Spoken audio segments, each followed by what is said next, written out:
Hello, this is Dr. Dory Barnett, and welcome to an introduction to inclusive behavior instruction. This session will provide an overview of the Inclusive Behavior Education series that will be offered this spring through the CSUF Center for Creativity and Critical Thinking. Participants in this series will explore strategies to support inclusive classrooms within an MTSS multi-tiered system of support framework. They will identify evidence-based behavior and social-emotional practices at each tier, and we will develop an integrated continuum of positive behavior and social-emotional supports.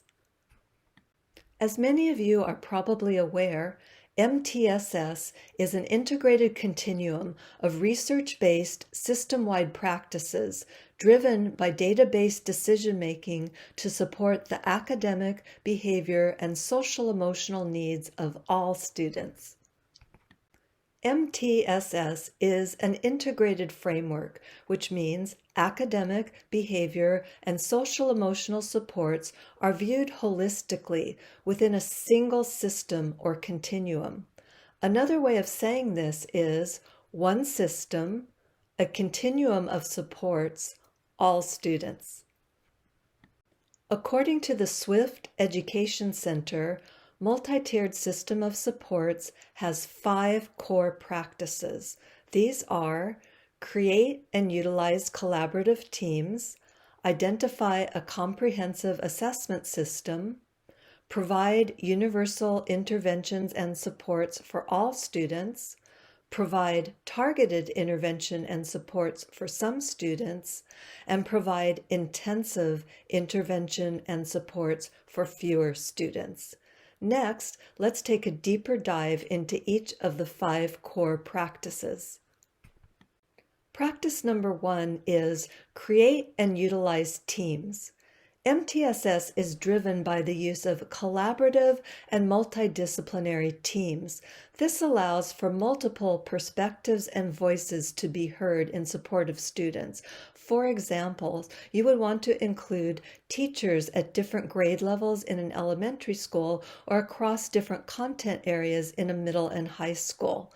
We would also want to include parents and community stakeholders like mental health providers. Collaborative teams meet regularly and make decisions based on the data. Practice number 2 is identify a comprehensive assessment and data collection system. Data play an important and integral role in a tiered system for both academic and behavior supports. In an MTSS framework, data is reviewed continuously to inform planning and monitor students' progress. MTSS schools should also have in place a universal screening system for early identification of behavior, mental health, and social-emotional concerns. Practice number 3 is provide universal supports and interventions for all students. Examples of universal classroom-wide behavior and social-emotional supports are community circles. Some teachers establish regular morning meetings to allow students to share their feelings and build better relations amongst one another. Research has shown that community circles help establish positive classroom culture and climate and reduce bullying and aggressive behaviors. Classroom-wide PBIS classrooms include establishing 3 to 5 positive pro-social behavior expectations like be safe, be respectful, and be responsible. Universal classroom practices may also include mindfulness activities such as teaching mindful breathing. And lastly, modeling and teaching social, emotional, and behavioral competencies to all students. Practice number 4 is provide targeted interventions for some students. Targeted Tier 2 interventions are provided to some students who are at risk for behavior and social emotional concerns based on the data. Targeted interventions are typically small group based and may include check-in, check-out, the behavior education program, informal restorative conferences, and targeted social and academic skills groups.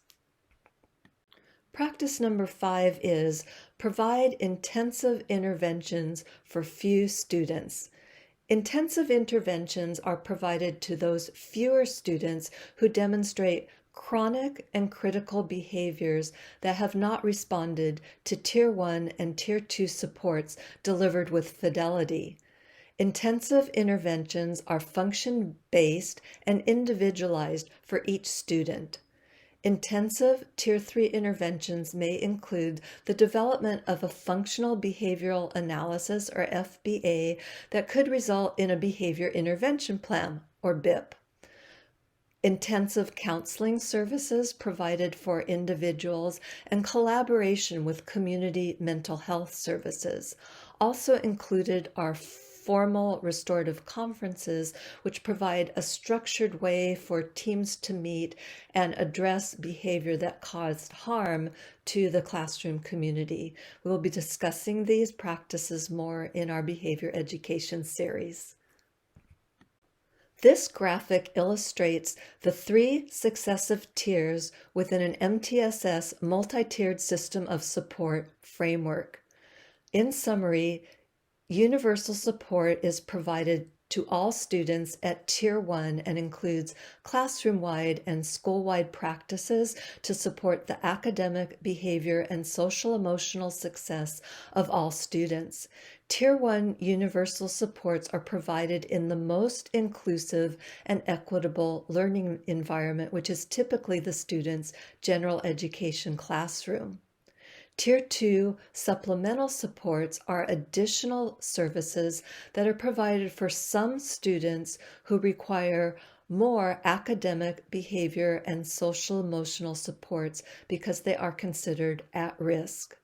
Tier 3 intensive supports are provided to fewer numbers of students who require targeted academic, behavior, and social emotional supports because they have greater and more chronic needs. It is important to remember that the tiers are layered and successive.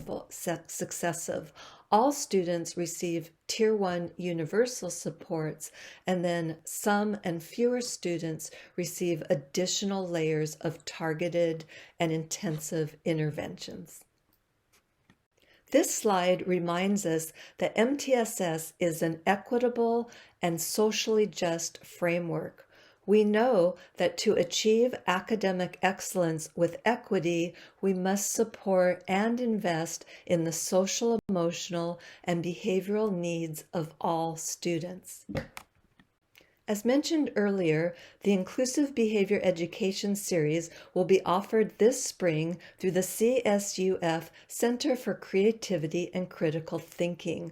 The series will cover 4 evidence-based topics and will be held on Saturday mornings from 9 to 10 a.m.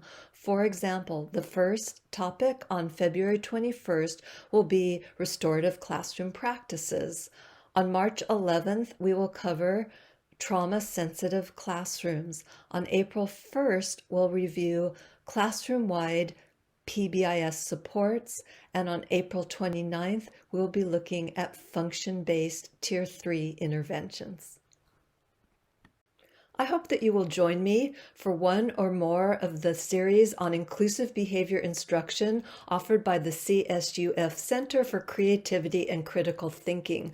I've included the link where you can register for one or all of the sessions online, and I've also included my contact information if you have any questions before the series begins. I look forward to seeing you then. Thank you. Bye for now.